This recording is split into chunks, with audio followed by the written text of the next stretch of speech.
Hello, my name is Sandy Adamitis, the social media director for the Page International Screenwriting Awards, and your host for the Writers Hangout, a podcast that celebrates the many stages of writing, from inspiration to the first draft, revising, getting a project made, and everything in between. We'll talk to the best and the brightest in the entertainment industry and create a space where you can hang out, learn from the pros, and have fun. Hey writers, it's Sandy. I was thinking about how screenwriters spend a lot of time coming up with backstory for their characters. So I thought it would be fun to turn the tables and delve into the backstory of a screenwriter. I landed on Bruce Joel Rubin, an American screenwriter, meditation teacher, and photographer. His films often explore themes of life and death with metaphysical and science fiction elements. Prominent among them are Jacob's Ladder, My Life, and Ghost, for which he received the Oscar for Best Original Screenplay. Born March 10th, 1943, Bruce was raised in Detroit, Michigan, and his love of theater began at the age of 5 when he saw his mother acting in Mary Poppins at a local high school, and his interest in filmmaking began as a teenager after watching Bergman's Wild Strawberries. He attended Detroit Wayne State University for 2 years, then transferred to NYU Film School in 1962. Bruce only took one screenwriting course at NYU and almost failed it. His classmates, though, included Martin Scorsese and Brian De Palma. While still at NYU, Bruce got a job selling hot dogs and beer at the 1964 New York World's Fair.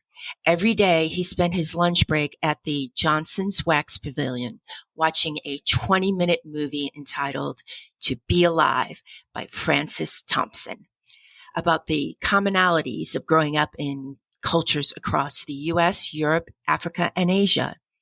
It was viewed on 3 separate 18-foot screens, and a single-screen version won the Oscar for documentary short subject. At the end, the narrator states, "Simply to be alive is a great joy." Thus inspired Bruce, who said he wanted to bring that feeling into the world somehow, that it's wonderful to be alive. In 1966, Bruce became an assistant film editor at NBC's evening news show, The Huntley-Brinkley Report. But an LSD experience inspired his departure on a spiritual quest a year later. He meditated in Greece and then headed for Tibet, hitchhiked through Turkey, Iran, Afghanistan, and Pakistan, where he felt embraced and expanded by each culture. He lived in ashrams in India, a Tibetan monastery in Kathmandu, a Buddhist temple in Bangkok, and a Sikh temple in Singapore before returning back to New York City to try and establish a film writing career. Bruce and his friend David Beinstock, an independent filmmaker, began writing a science fiction screenplay entitled Quasar. Bruce recalled, "We came up with a story about an astronomer who discovers what he thinks is a giant quasar, but it turns out to be something that spiritually changes his life." That was the breakthrough. My spiritual life and my creative life merged. It all became one journey, one unfolding. The script was later optioned by Warner Brothers, but when the president of the studio said he didn't understand the ending, the option was let go. Sadly, David, Bruce's writing partner, died.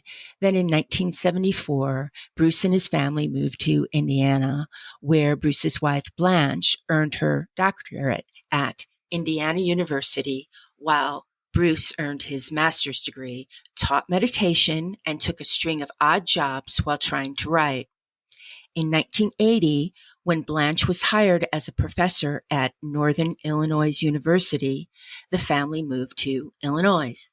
While there, Bruce began writing Jacob's Ladder and the treatment for Ghost, and waited to hear about a script he started in New York and sold in 1979, The George Dunlap Tape. The director of the movie, Doug Trumbull, brought in other writers, and the film opened in 1983 as Brainstorm, starring Christopher Walken and Natalie Wood. That was Natalie's last film. Joel had to borrow money from a friend so he and his wife could travel to the Los Angeles premiere of Brainstorm. While there, Bruce and his wife talked with Bruce's former NYU classmate, Brian De Palma, and Bruce credits Brian with giving him the final push and deciding to move to LA. 2 weeks before they were leaving for LA, Bruce and the family sold the home, but on the day they sold the home, Bruce got a phone call from his LA agent who was dropping him as a client because his work was too metaphysical and nobody wanted to make movies about ghosts. Ouch. Bruce was so discouraged, but Blanche was not. Bruce said, so we ended up moving to Hollywood with no money, and within a week, I had a house, an agent, and I had a writing job. I was very lucky. This is what Bruce says of those early days. I wrote a movie called Quasar with my friend David, and somehow it got to Preminger, right when he was producing the movie MASH. He loved the script. I was in my 20s, and I thought, it's happening, just like I dreamt it. And then, for reasons that are hard to explain, the Hollywood reasons, the movie didn't get made. And that was that. The door was shut. It took me years to write another movie, and that became Brainstorm, which took almost 10 years to get made. I thought, I arrived. I'm a Hollywood person. The film didn't make money, and nobody would take my calls.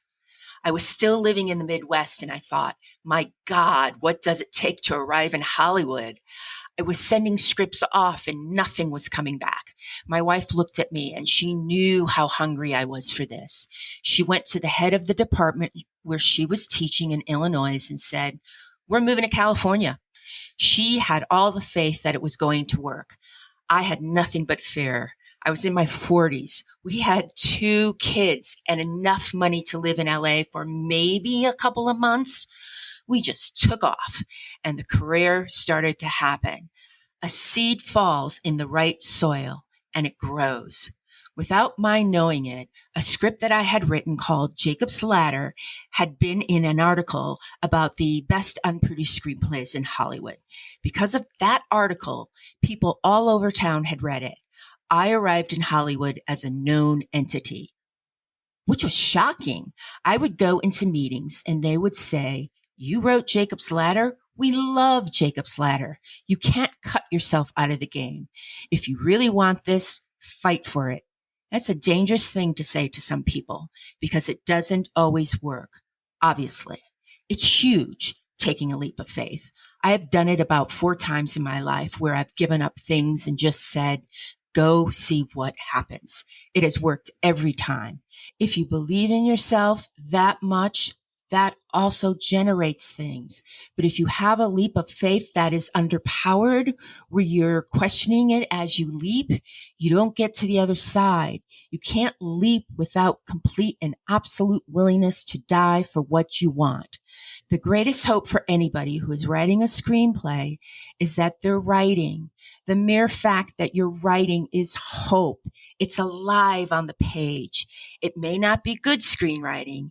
It may be the worst thing you've ever written, but you're putting it out there. You're juicing the machine. This is really essential. A writer writes. Does a writer write good things? Sometimes. Does a writer write bad things? Sometimes.